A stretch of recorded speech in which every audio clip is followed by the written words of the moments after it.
think about in the United States. Wow. 9 out of 10 people are healthy literate. That means their outcomes are poor. I unfortunately lost both my parents to cancer. And then worst of all, which is obviously my parents became that stat, is 25% increase in death. He had colon cancer and he had struggled for many years. Kind of knew something was off. She developed breast cancer. This is where it ignited for me. The journey that she went through originated from the moment she was diagnosed, educating patients on their health journey and then taking that information and making informed decisions on their health. And unfortunately, mother didn't really speak English well. She just kind of let the doctor take control of everything. But I am pro empowerment of patients. I started creating HealthQuest. So the website is healthquest-gaming.com. I'm a gamer, so I always knew I wanted to marry medicine and gaming. And chronic diseases impact someone. My platform with my company is for doctors to empower them and to empower patients. Understanding where that patient is in their journey. Do they understand what breast cancer means? Those questions weren't asked. It's not efficient, especially when you have chronic diseases and lifelong changes like that. Spend the patient time to digest and then produce information and a decision that they want, that they think is best. They reveal to the doctor exactly where the patient is in their journey. That enhanced communication between the patient and the doctor, giving the options to the patient to choose whatever works for them. Also map out our platform experience. The patient and the doctor are overlapping, a cloud-based platform to give the accessibility to everyone. We are replacing brochures. That archaic system of brochures and paperwork, people have shifted to gamification. And the doctor prescribes a game as simple as playing them on the potty or playing them on in the doctor's office while you're waiting. It sends that data to the doctor. The patient can see it as well. Doctor then gets a grid and sees, okay, here are the areas that Zena is struggling in, and based on her electronic health records, here are the areas that are needing of support, and here are the areas that she's good at. AI to generate insights for the doctor. Now the doctor and patient meet. They know exactly what those points were. They have that conversation. Doctor talks to them. And then the care is in hand. More communication with patients actually increases outcomes. Patients that are health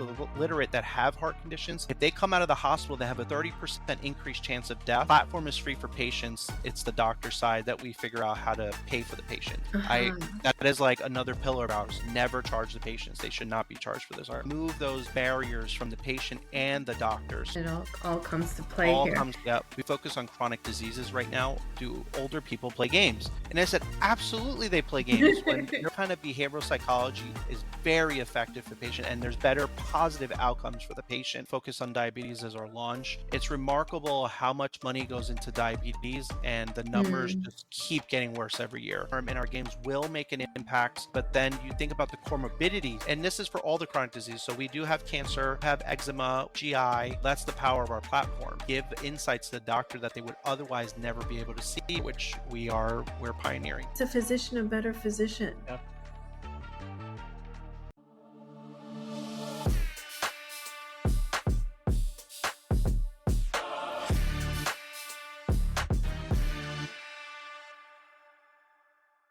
Well, hello. Welcome to the next episode of IPZO Facto. I am so thrilled today to have with me Dr. Carlos Garcia. Carlos is a really good friend of mine. We met years ago while working in R&D, and he is a founder of a new startup, which I think you'll really find really interesting to hear about his origin story and the whys and the purpose behind that. And so I'm really excited, Carlos, to have you on the stage here with me today. And if you could start out by letting the audience know a little bit about you and your origin story. Yeah, sure. Thank you, Zena. Thanks for having me here. It has come full circle since I had you on my podcast many years ago, That's which was a right. lot of fun. But yeah, so I'm Carlos Garcia. Um, I mean, if we're gonna go far back on my origin story, I've loved science since I was a little kid. And then fast forward, I did my PhD, and I knew from then on, the moment I started my PhD, without any context, that I did not want to do academia. And I didn't know what that looked like. I had absolutely no idea what other things I could do until I joined a couple programs at Rutgers that introduced me to other things. And that's how I got into medical marketing. So this is kind of like the Right. pathway that led me to where we met eventually. So during that, that was a lot of fun, being on the flip side of things, of those annoying commercials that people see on during Hulu ads or whatever. Unfortunately, I was taking part in those ads. Maybe not the copy that what they're saying, but the medical material. So it was a lot of fun. But then my career skyrocketed once I took part in the COVID vaccines. So helping with the medical content and leading them for two of them, which was extraordinary. So I do have a background in infectious diseases and biomedicine. So that really, really helped as Mm, well. So that was a lot of fun. And then eventually my career kept getting better in terms of opportunities that places had for me and bosses I had. But I realized I had a niche for digital health. Another thing that I wasn't really fully grasping at the time, but it was a lot of fun. And once I did a couple, I ended up winning a medical marketing award uh-huh. that medical people never win because it's always the marketing people or the copy people or somebody else. The medical people never get any recognition, but I did, and that's how I knew I had a gift on this area. So then I started working on that, and then eventually, this is how I met you because I had interned at GSK Haleon, and that person brought me back, Richard. And then from then on, I joined Haleon and met you very, very quickly because you were my counterpart on the brand. And then in between there, before all this happened, so my founder story starts way back to all this. So I unfortunately lost both my parents to cancers. So my father, Mm, I lost to cancer when I was 20, so my junior year of college. And he had colon cancer and he had struggled for many years. But Fortunately, he passed from that. And then I kind of knew something was off from then on, that it's just weird that people didn't readily die from colon cancer. Yes, he was probably stubborn and didn't help for certain things, but his journey mm, felt odd to me. And as an adult, and having a lot of medical knowledge, now I know there was. I helped raise my siblings at then with my mom, but unfortunately, years later, she developed breast cancer. And mm. this is where the journey really ignited for me because I was a lot older and I was, in graduate school. So she passed away the day after I defended my PhD. So she got to see me Oh, defend. wow. I Oh, got my PhD, but unfortunately, the next day she passed. So she died. A complication from breast cancer, which is pulmonary embolism. And mm, when I found out about that, I looked more into it and I realized that all this pathway, that this journey that she went through, originated from the moment she was diagnosed to her kind of what we call health literacy. At everybody understands health literacy, but at the company, what I've developed is educating patients on their health journey and then taking that information and making informed decisions on their health. And unfortunately, one, my mother didn't really speak English well or understand it as much. And two, she just kind of let the doctor take control of everything. Doctors is not just one. And nothing against doctors, but I really am pro empowerment of patients.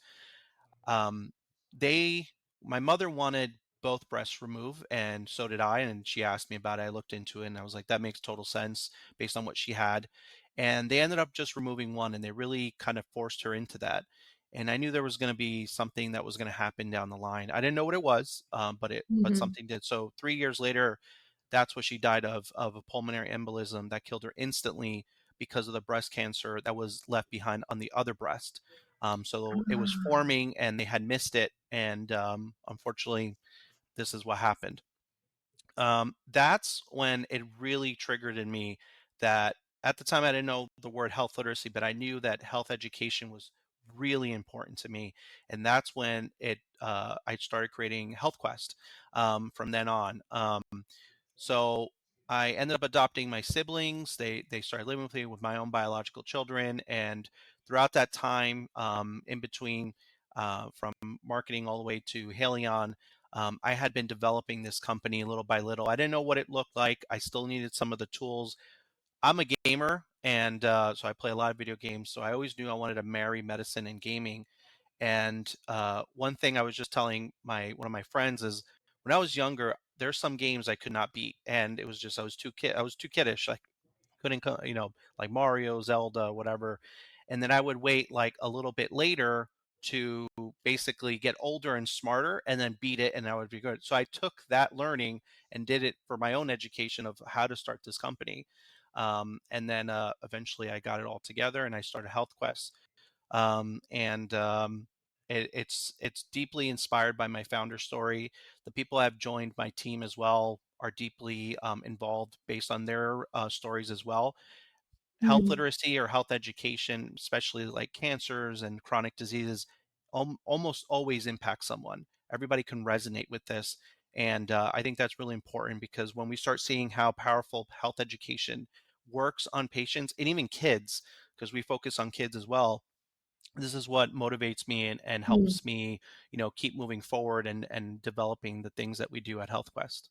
I was sorry that was really long, but that was full No, circle. it's yeah, absolutely. I think the context story is important, right? There's the story itself, and then there's the environment and the context. And I'm a strong believer everything happens in a moment and at a time, and you just try to kind of make sense of it and make some connections. And it's people who have strength like you to take difficult situations and challenges to see, rather than sitting in despair, but Hmm. okay, how can I take this experience and make sure help others so that they don't go through the same thing? How can we make Exactly. it better? Yep. Exactly. And so, first of all, I'm so sorry you know everything losing your parents is always difficult, and taking that broader responsibility for your family, and adopting your siblings, and that's a a big challenge to take on, but it's all keeping the family together, and that Hmm. continuity which you took on so admirably. And Thank you. so, talking about your mom's experience, I mean, it's interesting. Um, Her preference, it sounds like, if I heard you correctly, was to get both breasts removed. Hmm. But that didn't happen.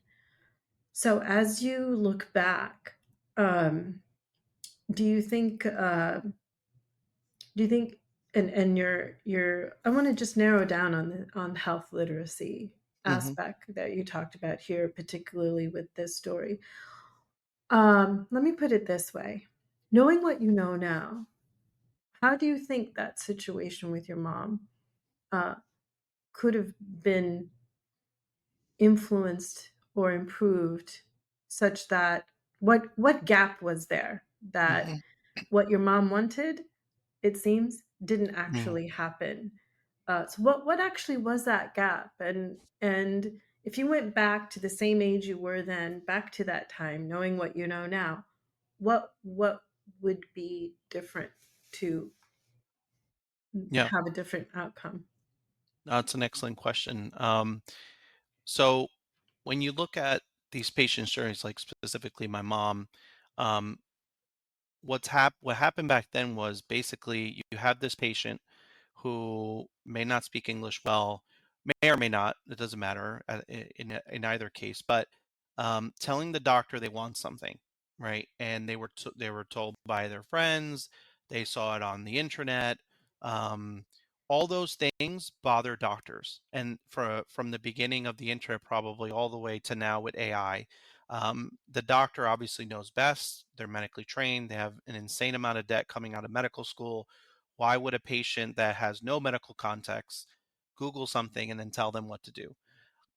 Um, that's basically how that was taken. Is Mm. why this uneducated woman is telling me that she wants both breast movement when I'm telling her it's for her best interest based on what I know that this is happening. And again, I'm not faulting anytime, any Right. place the doctors because my platform with my company is for doctors, to empower them to empower patients as well.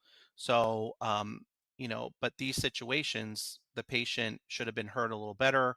But then giving that rationale was like, understanding where that patient is in their journey. Yeah. So, do they understand what breast cancer means? Do they know what, BRCA positive, BRCA negative?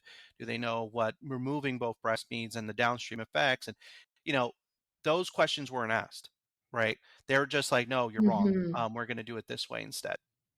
So, that's not efficient, especially when you have chronic diseases and lifelong changes like that, especially for women when, this is a life-changing, altering thing that's happening to them.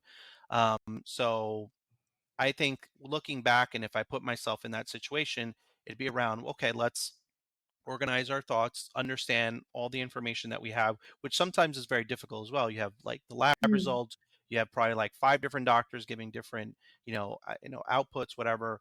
But organizing, giving the patient time to digest and understand, and then produce information and a decision that they want, that they think is best, that maybe sometimes contrary to the doctor, but the doctor still should talk to him and be like, well, here's the pros and cons of this situation. Here are the pros and cons of the situation, which again doesn't always happen because unfortunately the doctors have another cancer patient waiting for them in the other room that's been sitting there for an hour. So now I have to hurry up with you. So that's a whole level of Yeah. issues that come about. But it just comes down to that education, having time to be formally educated to make an informed decision, which is all around health literacy.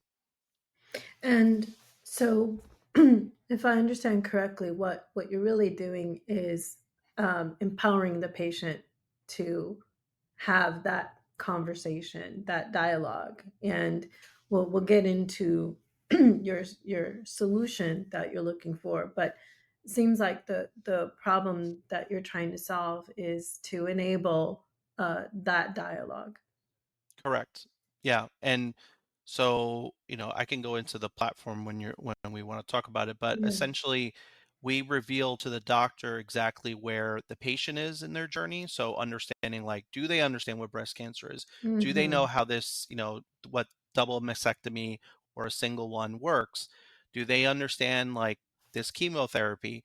So the doctor now knows, you know, Soul, which was my mother's name, knows and understands based on this output that I received. Now I feel more comfortable that she didn't just go to an AI software or Google things. And now I can have that conversation comfortably because then I can fill in those gaps that she's missing. We're not trying to solve all of medicine. We're trying to have that enhanced communication between the patient and the doctor. The patient themselves also feel empowered because now they feel educated. They feel like they're ready to have that Right. conversation, not suffer Mhm. from white coat syndrome when they go to the doctor's office and they're like, I feel great. I'm fine, whatever you want, which is not always right for each patient. Each Mm. patient's different. Maybe when you're a child, the parents are making those decisions for you. But when you're an Yeah. adult, you feel like a kid again. You're like, well, whatever you want, doctor, but that may not be working for you. So giving yourself an understanding of where you are in your journey so that way you can talk to the doctor at a better level, really empowers the patients. This is the feedback we've been getting from patients and doctors. Mm. Yeah, and I think just hovering around this origin story, right? I think is good because um, it really put any individual. See, uh, I was recently at a Farmageddon event, and one of the organizers really brought this quote in my mind, which I never forget. And healthcare is the one thing that binds us all, essentially, right? And it's non-political, it's non I mean everyone is engaged at some point in their life with the healthcare system. So this is something that everyone will experience of having those health challenges and having these conversations. And I think for people to be educated on, you know, well, it's okay to ask questions, right? Sometimes, Mhm. people might feel they don't want to challenge the doctor, or Yeah. and asking a question doesn't mean you're challenging the doctor, right? It's really having that dialogue and have being comfortable with asking those questions. And it benefits the treatment in the sense that, well, then the patient can be forewarned of what to be aware of Yeah. if something is not going well enough. post treatment or during treatment to say, okay, I've been educated on, the pros and cons, and some cons I heard about, and I'm not feeling quite right, but because I was educated about it, I'm going to bring it up. Yep. Yeah, exactly. And so I want to touch on another thing in terms of your evolution in your career, where you mentioned digital health. I think you were really working in the digital environment before it Hmm. was a thing, Yeah. right before there was this name of digital health as such. And so that was part of really learning about communication as well, right? That this health literacy in that medical and marketing role that you had. Is there uh, a key surprise or some some memorable learning that came to mind that you apply now through what you learned through all of that experience? Yeah.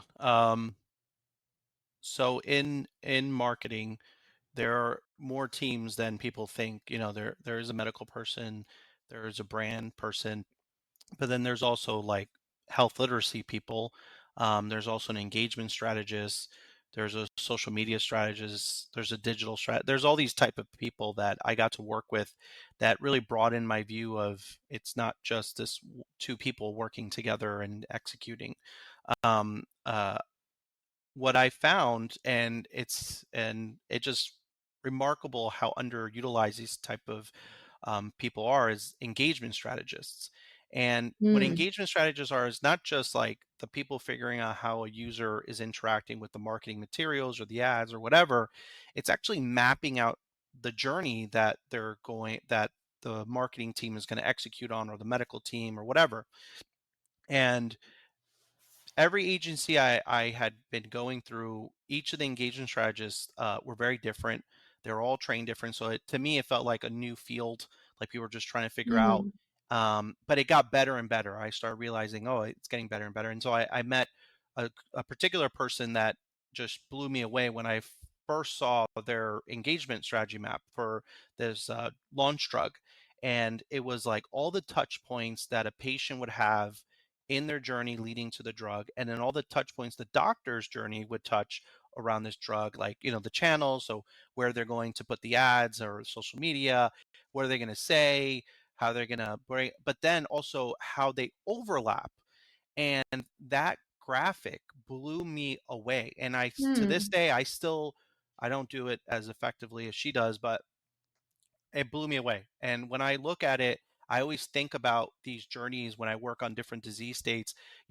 I think of it as a gamer. I call it a choose your own adventure. So basically, giving the options to the patient to choose whatever works for them. Most marketing company, metal marketing, they just force you in these decisions to pick their drug, which blows that upsets me, and it blows me away that we still do this. I instead flip the script and basically like, okay, I will give you the generic versions of the drugs, which makes us the ability to talk about them through mm, unregulated space because it's education. mhm, And it's like whatever fits for you is what drug you get to choose. And she's taught me those skill sets to map out those journeys. So then that's how we also map out our platform experience. So that the patient and the doctor are overlapping. But I thought engagement maps are utterly fascinating. If you've never seen them, they drive the whole thing down for the medical team, brand team, medical marketing team, whomever. It's really cool. That is something that's always stuck to me since the moment I joined medical marketing. wow, that's fascinating. And I mean, it really is about engagement, right? If the user, whoever the user is, whether that's a doctor or patient or other type of caregiver, or hospital system, if they're not engaged, then the benefit won't come through, Mm-hmm.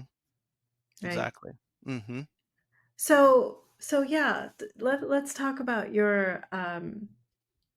what your platform or what you're developing. So Sure. given your origin story and the why that you were trying to solve and all of this, how did you um think about think about what you're forming? And yeah, why don't you tell us about your platform and what you're trying to solve for and what it looks like. Yeah. Uh, so when I first started the idea, it was a choose your adventure kind of thing. It's my favorite type of games.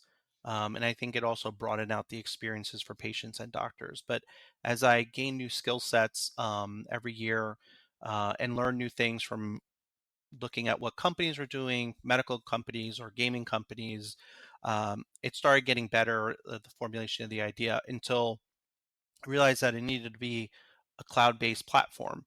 And the reason why we chose that is to give the accessibility to everyone. That way, people don't have to, some underserved or underrepresented Hmm. people, patients, gamers may not have a PC, may not have like the smartest phone out there or whatever, but we increase the accessibility that way. So I knew that was a must. Um, and then um, and then my CTO finally joined after months of looking for someone. They joined and we started working together on the vision of the platform. And I basically brought all my ideas, had it all laid out. I had already been pitching before he joined, but we didn't have an actual product because I was missing a CTO. But he really liked the vision. And essentially, it's a platform, it's two-sided. So there's a patient side and a HCP side, so the doctor side. The doctor essentially prescribes our games to educate the patients. So the Mm. games could be for diabetes, it could be for cancer, it could be for whatever it is. They send out those games to the patient, and the patient plays it. So just think about it like we are replacing brochures, the archaic Aha. system of brochures and paperwork that you get, and the moment that you leave, you're probably throwing it out, or you're forgetting that you have it because they give you a folder with 30 other ones. Like Yeah. I'm definitely an N of one in terms of nerdism because I will read all through that. And when my daughter was born prematurely, we had all these NICU stuff, like a folder like this thick. I went through it all, but I was thinking like, and this is why I was creating Health Quest. Like, Huh. do people actually read this?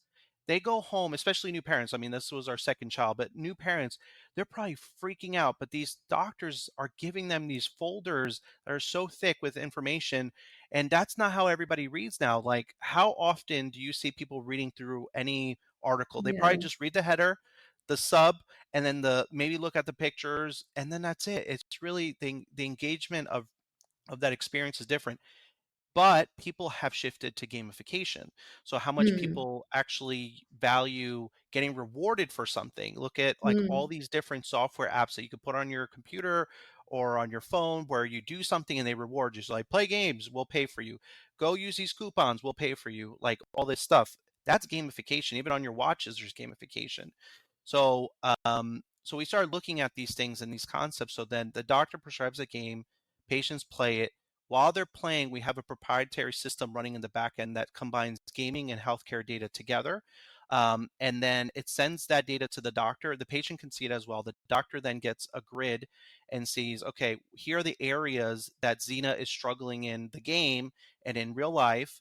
And based on the, her electronic health records, here are the areas that are needing of support, and here are the areas that she's good at. Then we use our AI to generate insights for the doctor, kind of know which ones he or she should focus on, and then they get that right. And then the patient side, similar. We kind of show you where you need to work on it. We give you patient insight, so it's not heavy medical. It's just like let's say it's A1C or Mhm. something around mental health or weight loss. The AI will just give you insights based on our own data and be like, hey, maybe you should take more walks. You're doing a great job. You did a great job. Maybe, January 1st, unfortunately, January 4th, hey, like, little fun facts, like talk to them like a person. Right. And then the patient then will respond to it, especially it's gamified. So they get rewarded for these things. Now the doctor and patient meet, they know exactly what those points were. Mhm. They have that conversation, doctor talks to them, and then the care is enhanced. There's better outcomes. It's always been shown before gaming like this has been introduced in gamification is communication with the patients, or more communication with the patients, actually increases outcomes because the patient is Mhm. educated. When you look at patient outcomes where um, 88% or 9 out of 10, the new stats, 9 out of 10 patients are healthy literate. That's an insane number to think about in the United States. 9 Wow. out of 10 people are healthy literate. That means their outcomes are poor. And it doesn't matter. Well, when you pull it further, then you look at socio, economic statuses Right. that can change and actually skew things around. But overall, that's our society, which is really unfortunate. Those outcomes are going to be poor. They can have higher hospital visits. They can stay in the hospital longer because they're not, improving because they're not taking their medication. They're not adherent. Right. And then worst of all, which is obviously my parents became that stat, is 25% Mm. increase in death. So when I tell people this, they're like, how does health literacy cause death? Well, imagine you have three medications and you have no Mhm. idea what they do, and you take one because you think they're all the same, but the other two are very vital because they work together, like blood pressure medication. That patient has an increased chance of heart attack. And patients actually that are health literate that have heart conditions, if they come out of the hospital, they have a 30% increased chance of death coming out of the hospital if they're cardiovascular patients that have issues, because it's so important to educate patients around their heart, because they're going to go back and do, drinking, smoking, partying, maybe Yeah. eating unhealthy. So again, health literacy. So our platform is also given at that time where instead of giving you a brochure, it's like, hey, play this game and then have a follow-up visit. And then we can ping them also to, hey, play the game. The games are short formed. They're not like Roblox or Call of Duty or Fortnite, like these big, huge games. They are as simple as playing them on the potty or playing them on in the doctor's office while you're waiting. You get the Okay. information. It's quick and easy. We do have a gamification loop where you can play for a longer period of time if you want to, but we really want to hit home on the education, get them at the level what they want, and if they want more, they can always come back. The platform is free for patients. It's the doctor side that we figure out how to pay for the patients. I Uh-huh. that is like another pillar of ours. Never charge the patients. They should not be charged for this. Our Wow. insurance companies have plenty of money to pay for software like this. And so we figured out a way to do that so the patients are happy. We don't want to push this, even if it's $4.99 or $5 or $10, which patients said they would pay. I just think about my family, no way. That's Hmm. not sustainable. Right, right. Yes, you could sacrifice like Netflix or something, but what happens if you have kids? I have kids. I need Netflix sometimes because they're bad. So I need to give them the distraction for a little bit. I don't want to sacrifice Netflix for that. So we remove those barriers from the patient and the doctor so that it's a better decision. Just like it just makes sense. Let's just do it. Why not? So that's how we figured out. So all this is under all the strategy work that I've learned throughout my medical marketing experience. It all comes to play All here. comes, yep, all of it. All comes to play.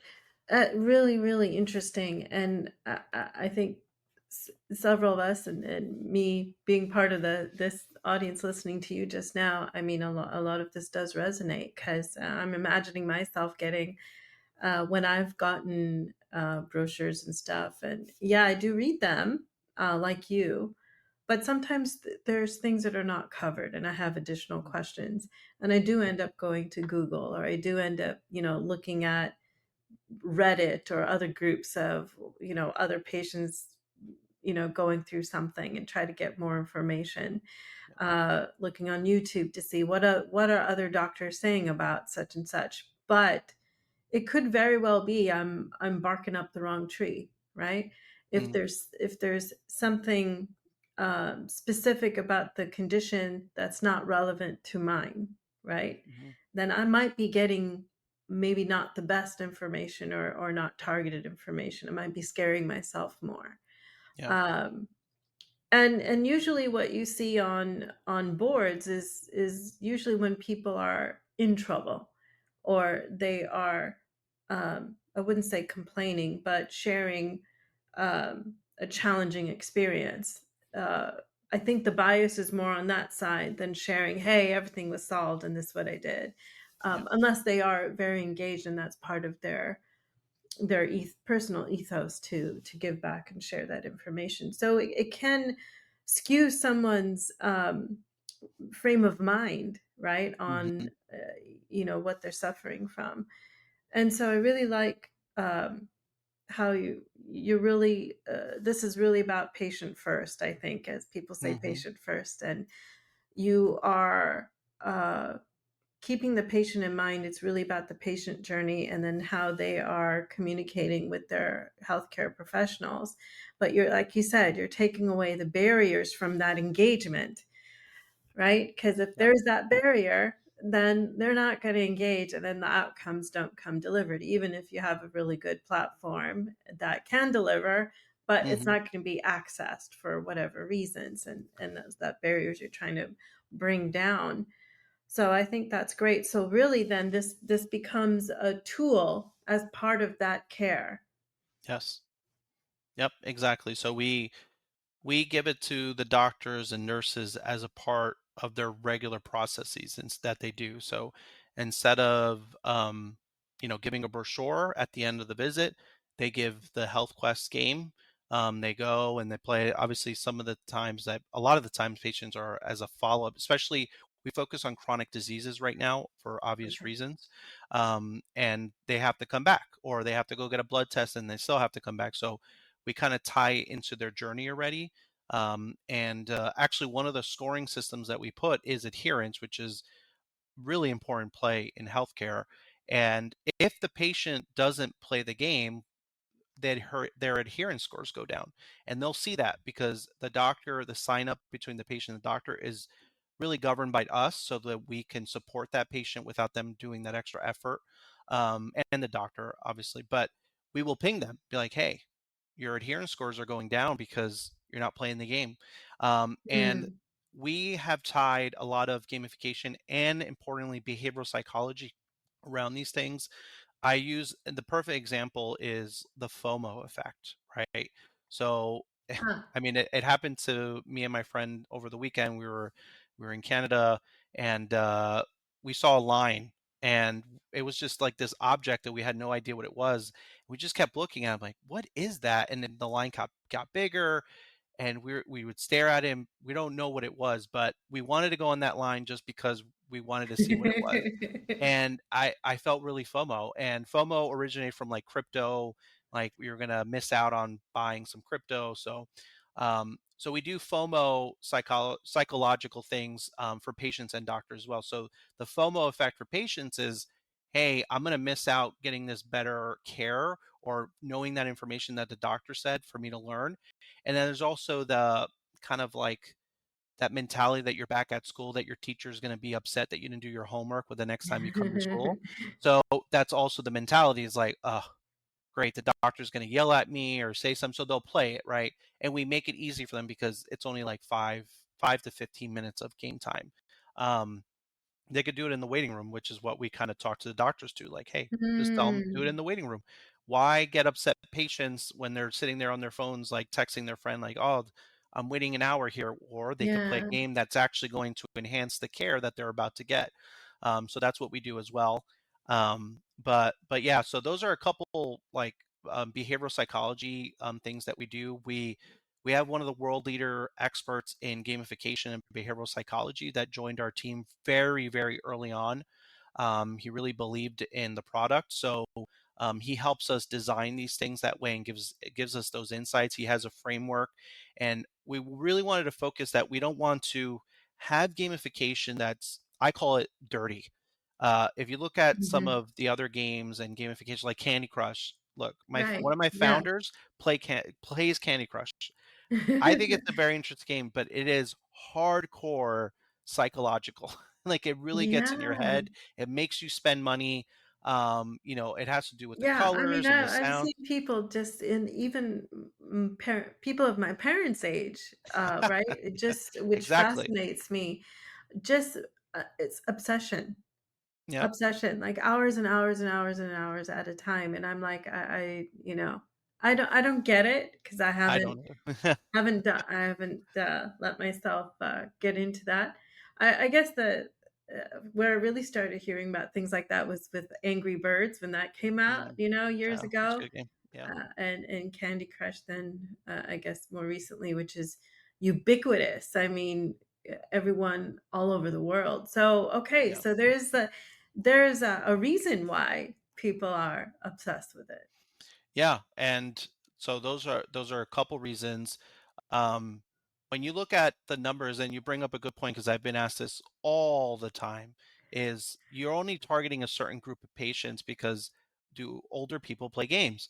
And I said, absolutely, they play games. When there was a survey that came out like 2 years ago that put it into the different categories, so millennials, Z, alpha, X, boomers, like all this stuff, right?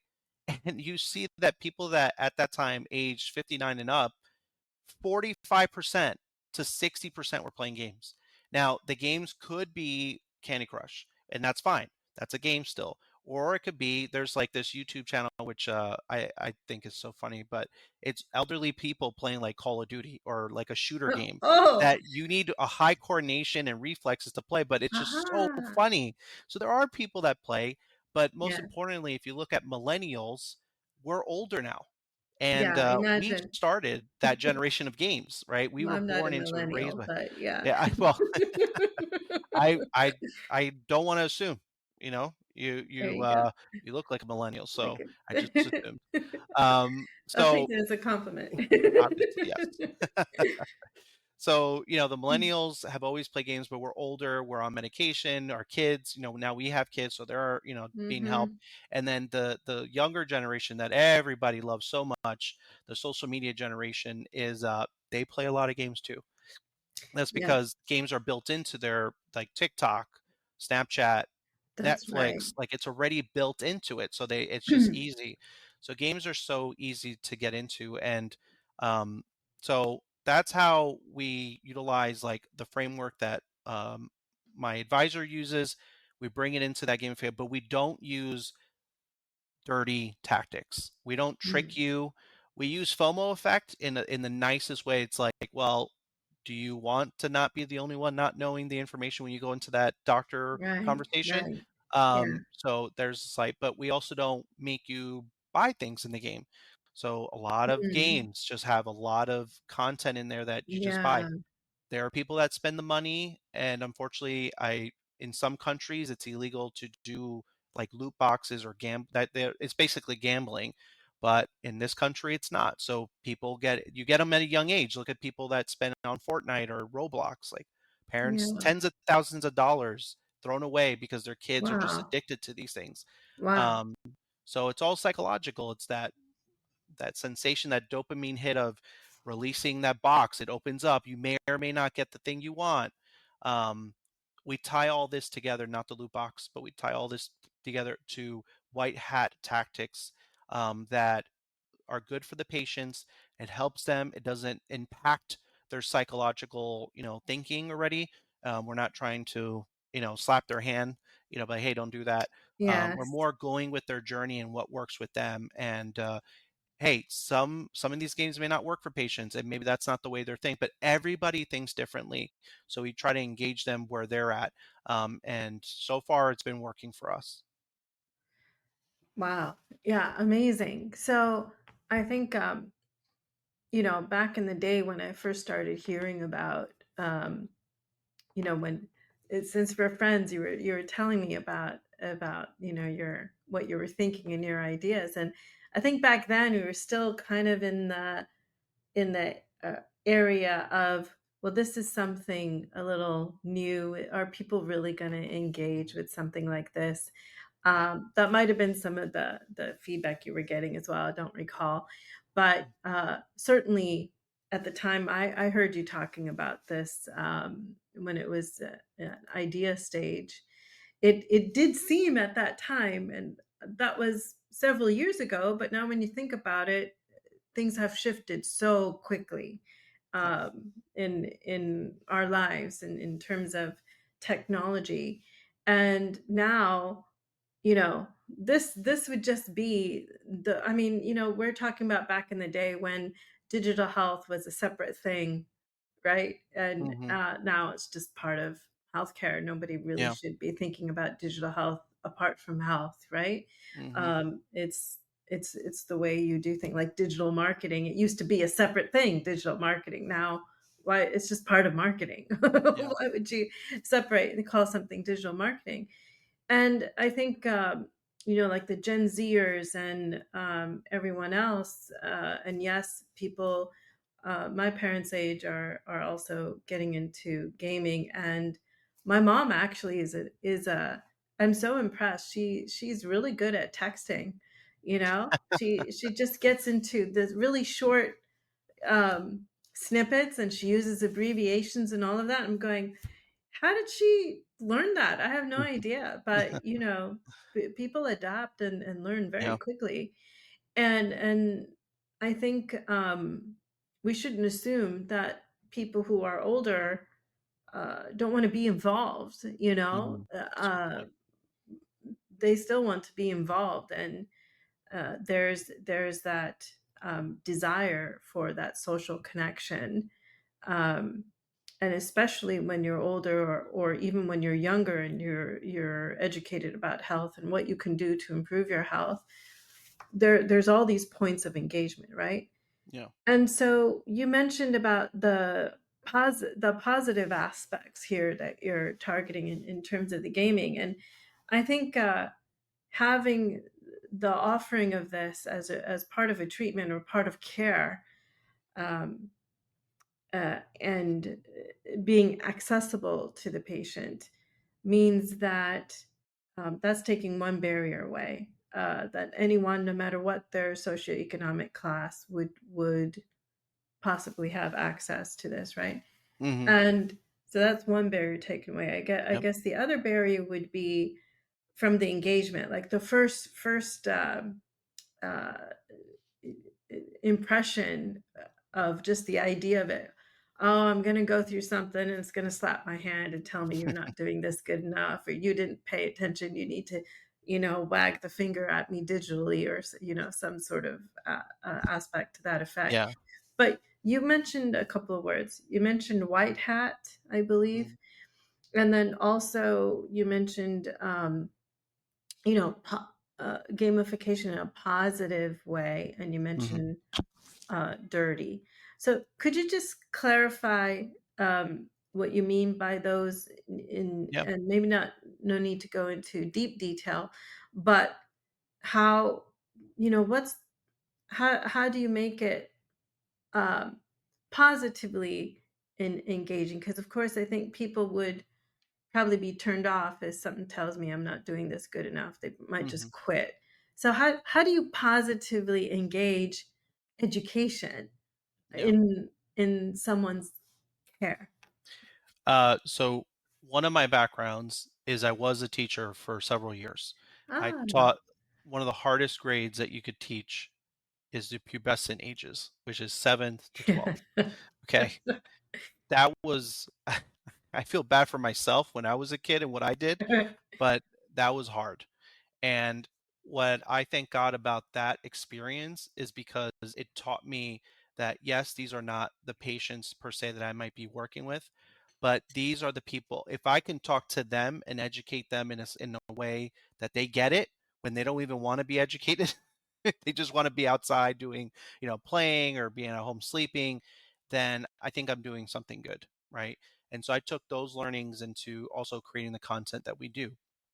Now, in Uh-huh. terms of so that's one advantage that we have. The other is the gamification aspect. So think about it like this. Let's say I give you a game and well, the doctor gives you the game and says, Zena, you have diabetes. I need you to play this game end to end. This is a company, just play it. And you start playing it and you're really engaged with it. And all of a sudden, there's to find out more about the A1C component of your disease, you have to pay me $2. Oh, that's interesting. Okay, I guess it's just $2. All right, let me pay $2. Now you unlock that part of the game that's for $2 around A1C. So you start playing it, and then boom, you want to learn more about the different treatment options, $3. Well, that's weird. So you keep doing that. You keep doing it. Every time you want to learn more, there's a new paywall. That's how current Mm. games are. That's the Okay. unfortunate, and that's what I call Right. dirty. Um, that is not a tactic you should do to anyone, let alone patients. They're already stressed about money, probably, but they're Mm. also stressed about what they're going through. So stopping their flow because you want to charge them for something is extremely inappropriate for patients. And sometimes they will pay it because, hey, the doctor told me to do this. I know there are studies that show for recommending products or recommending anything to a patient, if that doctor or pharmacist or nurse or whoever it is a person in healthcare that gives you that recommendation, there's a 90% chance they will buy or do that thing because it Mm. was recommended by healthcare, because they're so trusted, right? And so if I, as a doctor, told you to play it and I trust you, I'm going to keep buying these. So that's the dirty stuff. And unfortunately, that's what games do, like Candy Crush. So Yeah. you want to get to level 1000 and you keep dying. Hey, if you give me $5, I'll give you a couple more hearts and you can try again. And then we have the white hat stuff, which is basically helping the patients feel good about what they're doing and succeeding without the barriers in place. So putting an earnable way for them to do. So in our games, we use white hat. So essentially, instead of buying tokens to go move forward in the game or getting cosmetics or that new level, you can earn them by playing the game naturally. So we make it in a way that you can earn the tokens by just progressing and doing well in your health. And then you get the money to buy maybe a pet, buy a new part of your house, buy that rug you've been eyeing in the game, all these things. And then it feels great. You get that dopamine hit, you feel successful because you hustled on in the game and you got it. That kind of behavioral psychology is very effective for patient, and there's better positive outcomes for the patient because they don't feel that negativity behind of, like, slap my hand, but I slapped your hand, but for $2 more I will stop slapping your hand and let you keep going. That's disgusting, and I hate games that Yeah. that do that. The final point that I forgot to mention on all this on the gamification is we focus on a subtype of games called cozy. There are Mm. this word is widely used now. When I first started playing these type of games, it was unacceptable for many reasons, and one of them is like the context of it is like, ooh, you're playing like a little kids game, um, because some of the games that were cozy were like Hello Kitty or like Disney or Oh, like little like kids games, but they weren't designed that way. So cozy is exactly what it sounds like. You could just chill and play the game. There's no stress levels to your brain. There's no grinding. You don't have to be like this okay. playing video games wearing these type of headphones, you know. And so we focus on cozy to relax the patient so that that stress level goes down when they're in that environment.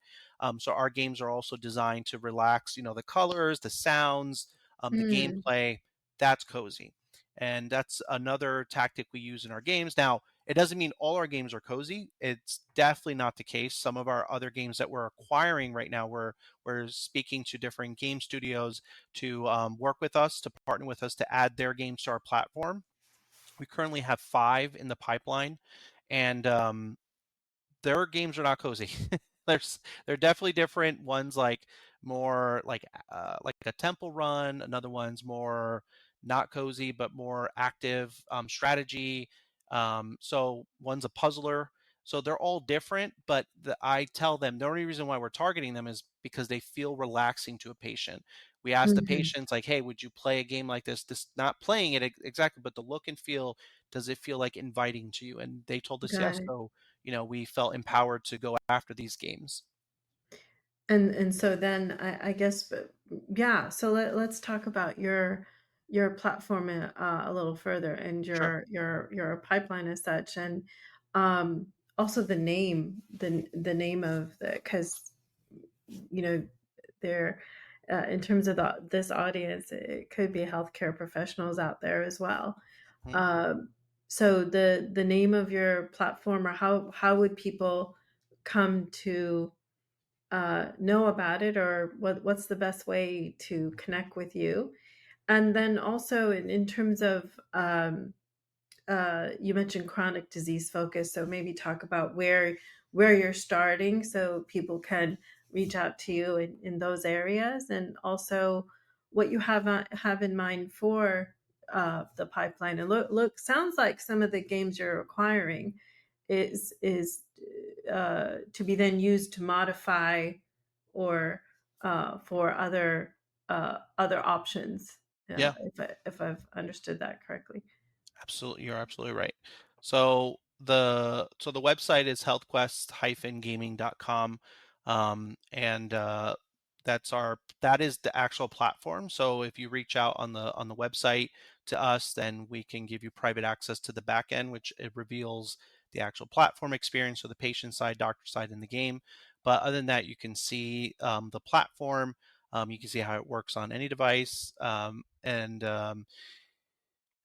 so in terms of that, um, so the platform experience is unified across any kind of system that we put in place. So we made sure that looking back into any type of like healthcare system, it's easily to able to be plugged into our system. So we don't actually connect to EHR systems. We obviously, with my highly technical CTO, that was like a big caveat is which I obviously as a tech person I kind of got, but until he explained it further, I was like, oh. It actually makes sense. Like, let's protect us, the patients, and the doctor, so we don't actually connect Mm, with anybody.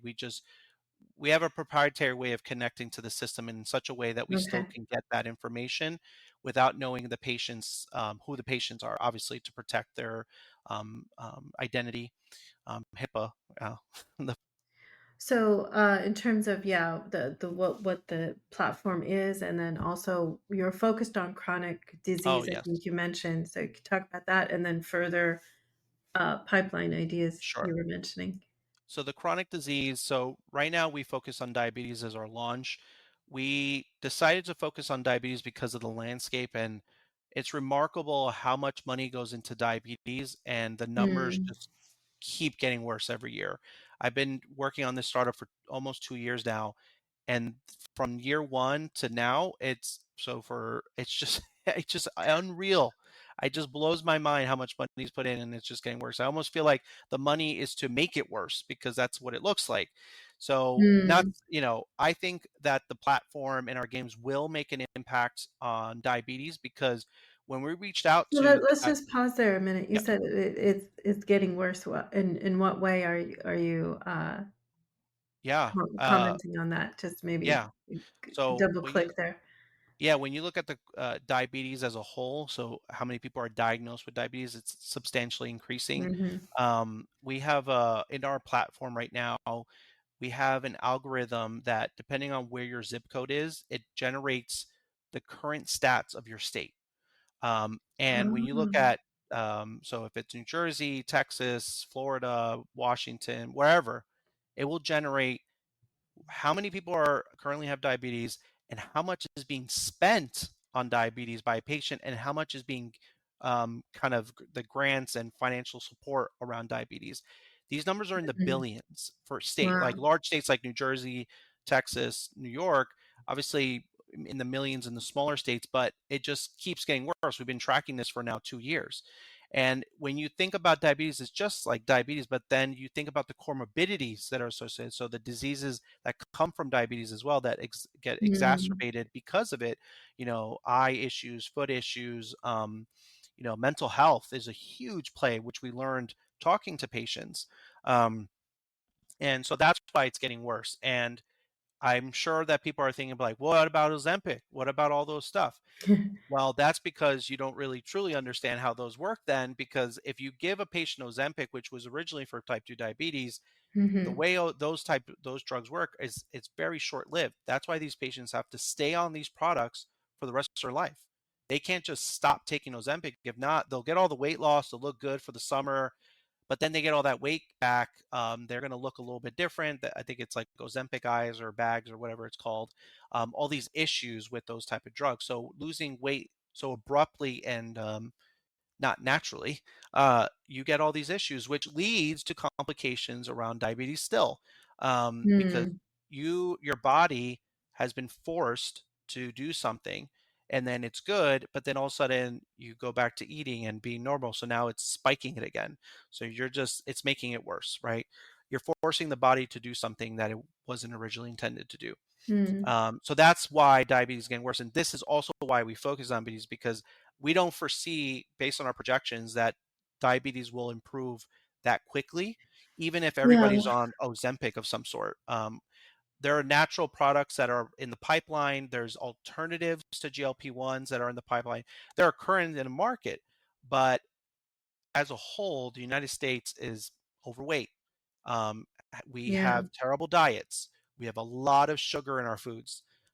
So until we fix, I mean, I'm not getting into that type of thing, but until we fix those Right. issues, you can't really fix diabetes as a whole, but you can educate patients so that they Right. understand what to eat properly, how to navigate nutrition, why weight loss is important, when you should start seeing, the doctor for, pre-treatment for diabetes or for post-diabetes, why the Ozempic works for you and maybe Monjaro doesn't, or some other alternative like metformin, Mm. like, but that's what we're trying to do. So that's why we focused on diabetes. And this is for all the chronic disease. So we do have cancer, we do have eczema, we have GI. So our GI game is actually a lot of fun. I think all our games are fun. But our interns actually created the GI game, and it Oh. touches on, I know it was remarkable. I could not believe what they created. Um, so that game is, it flips the script and you are the doctor and the Oh, patient's the wow. doctor, and then you have to diagnose a patient based on, like, using the Bristol stool chart, looking at pictures of poop, and seeing. And then we took it a step further and be like, okay, great. So now if somebody knows to recognize what kind of poop they have, do they have Crohn's? Do they have, some type of microbiome issue, Ah, dysphoria? right. Do they have Right. just irritable bowel syndrome, something? But then to take it a step further, this is our educational and gamification system is, well, what if we added a puzzler in that game where you knew how to give that person the proper diet to help them manage their GI Uh-huh. disorders? So Right. so they took it a step further. I didn't do that. I just told them focus on GI, and they did that. So it was remarkable. And they did that. So that's like kind of another way we educate patients. So the GI game is in there. GI is very uncomfortable. It's also embarrassing. Yeah. So we wanted to focus on patients also on that realm. I Um, don't know if it's increased prevalence or just more people talking about it or more specific diagnosis versus increase in prevalence, but I hear more and more people saying that they have Crohn's, hmm, um, uh, uh, uh, or other type of irritable bowel yeah, issues, um, which I didn't hear as much before. Suddenly, there seems to be more of that, yeah, and it is very, for some people, it's very debilitating. I mean, yeah, their lifestyles are really hindered quite a bit.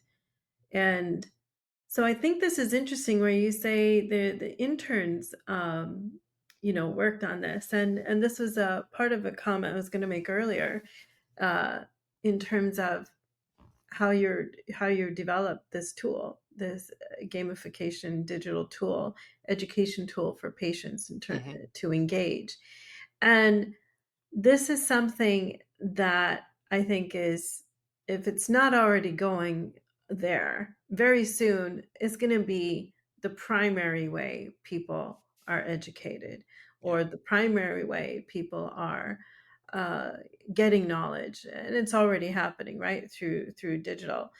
But what you're flipping up is through in within the healthcare system doing this, that aligns then with the current society is already there, right? yeah, And so if you're having um, interns coming up with these ideas, that's indicative of where we are in society, right? yeah, What people will expect, like younger millennials and Gen Zers are going, what the heck is this you're giving me?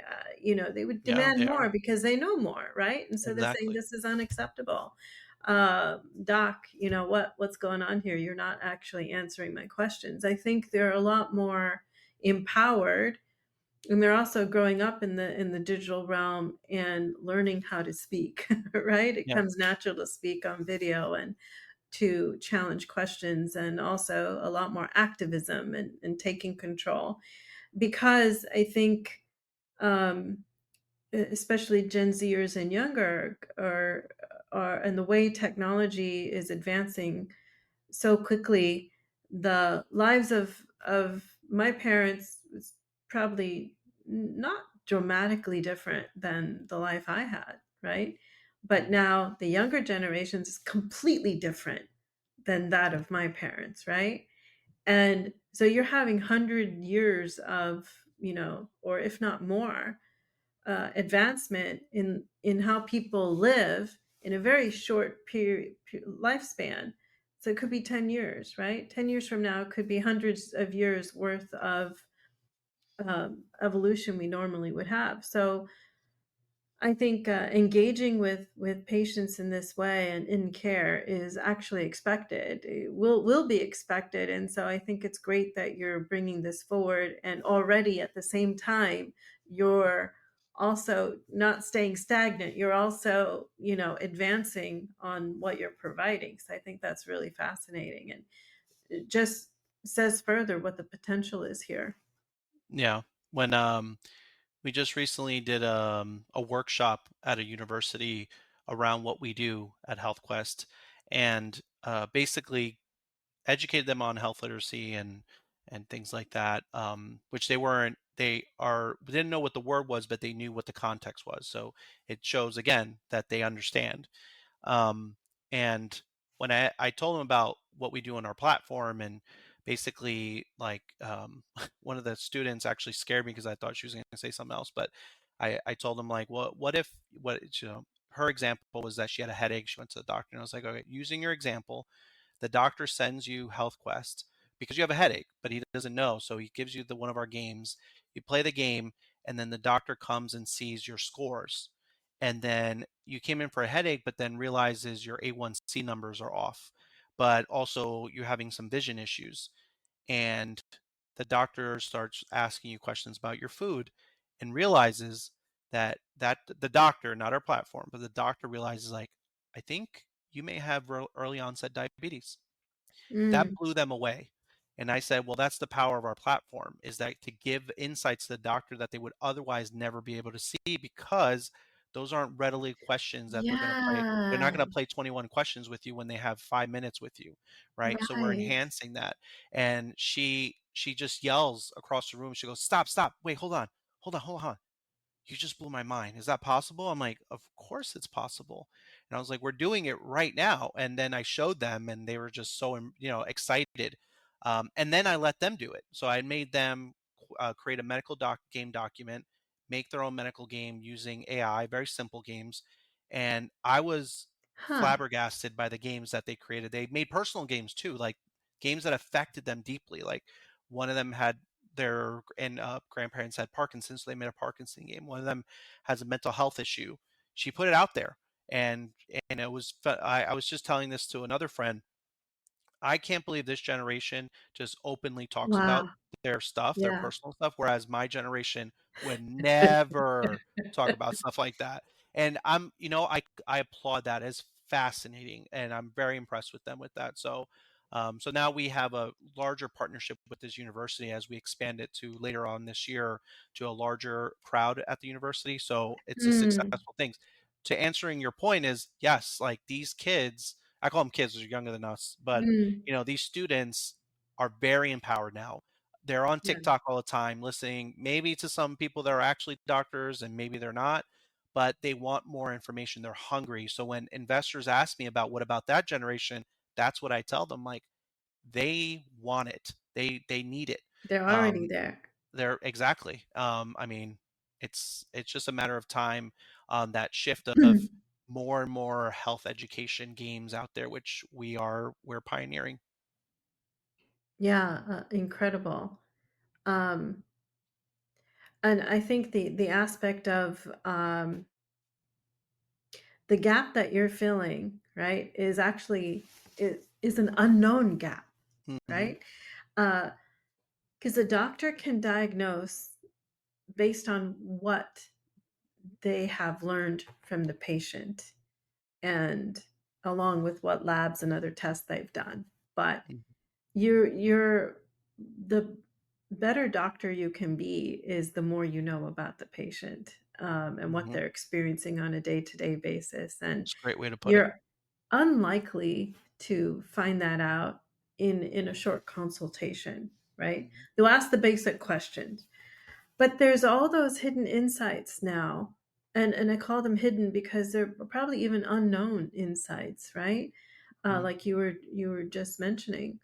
And as we get to know more about the human body, and physiology and um, uh, mindset shifts that happen within our, how our body reacts to our mental state Yeah. and so many other things, um, that there's something that can be completely unrelated, that actually is an early sign. Mhm. But if it's not talked about because it seems like it's completely out of context, Exactly. it's not going to be revealed. Yeah. Yeah, that's how And I was diagnosed with a rare disorder because oh, it was my potassium levels had always been low and no one actually batted an eye about it until a nurse practitioner was like, put put more he got to know me and my medical history. I spent an hour with him in a doctor's visit, then a 5-minute visit with another, doctor and they wow. and they got it. And I was like, what? That's fascinating. And then he played my platform. He was really excited because I said, "Well, maybe this is how it ties it in." And so it was my pitch to him. But yeah, it's exactly to your point. It's just it reveals things that they may have never, the insights that they may have never thought of, considered, or put together because it wasn't available to them before. But now it is. And I think that that's that level of that aha moment you heard from those students, right? And I think also, this can come through from patients themselves, right? Is that aha moment of, no, actually, I don't go to my physician's, consultation of surrender, right? I'm not Mhm. here and just going to surrender and wait for the doctor to ask me stuff. I'm actually going to engage with that dialogue, and through this care system that you're, making, accessible, is I'm going to learn deeper aspects of that. And I'm going to be encouraged to ask questions, because not because someone's telling me to ask questions, but I'm going to think about things because I'm learning about all of these aspects of my condition. That, oh, wait a minute, what about this? I'm curious about that. I'm curious about this. Maybe I should mention that. Mhm. And I think this is what, when I went to a medtech conference, my first medtech conference in, 2017. And when I went to that conference, someone from Medtronic, a leader from Medtronic, was Mhm. asked, "What do you think, is the future of digital health?" That's how it was phrased at the time. And he said, "It makes the patient a better patient." Mm. And that just blew my mind. I brought that back, and I shared with so many others with further context and things that I learned, from the conference. But that always stuck with me, is that this enables us to go deeper into care than was ever available before. And now, with the advancement of tools and technology, it becomes so much more accessible. Not Mhm. only does it make the patient a better patient, because we're talking about adherence and those kind of educational tools there, but what you're also bringing forward from these insights that can be revealed, it makes the physician a better physician, Yeah. and Yes. they're also learning more about their patient. Absolutely. Yeah. So, Carlos, has been absolutely wonderful, spending this time with you today. We could keep going on and talking for hours and Yeah. hours, because we always do. Yeah. Absolutely. Just another day of one of our hangouts. Yeah, absolutely. But so happy to have you on this stage here today, Carlos. I think, absolutely fascinating, and, just, remind again, what you're bringing forward is called Health Quest Gaming. Mhm. And we'll share in the show notes the website and other information so that people in the audience can go and learn more about it. So do make sure to check out the show notes here, and I'll also include, Carlos, your how to contact you and Hmm. directly, and other information you may want to share. Absolutely. Thank you. And yeah, so good luck, Carlos. Thank you so much for coming here today and sharing. I think it's absolutely fascinating. Really touched to hear, from your origin story. This is where magic gets created. And, you know, I think absolutely fascinating. I'm so excited to see where this is going to go, because I think it's just going to keep going and get better and better. And I think it can make a real difference. Thank you. And to you as well, because I think your podcast is doing the same thing, reaching. And I've always told you that it sounds really weird saying it out loud, but I'm really proud of what you've accomplished so far. And I've always thought of you as a mentor because you just know so much. And you also are just a good person. And it's rare to find someone who knows a lot and isn't a jerk. So, I appreciate you, and I'm really happy to be on your podcast. It is an honor. Yeah, thank you so much, and wishing you the best of luck on the podcast too. Thank you, Carlos. And I'm also going to share information about how you got me started as being a guest on your podcast. So Mhm. I'll also share your the previous episodes in the show Sure. notes as well, because I think it'll be really helpful to people also. So thank you, Carlos. Hmm. Um, we will talk again Yeah. off stage. So Okay. take care. And as you advance, Carlos, want to share more with the audience, do come back. We'd love to have you. Yeah, absolutely. Thank you. All right, take care. Thanks so All right. much. Bye.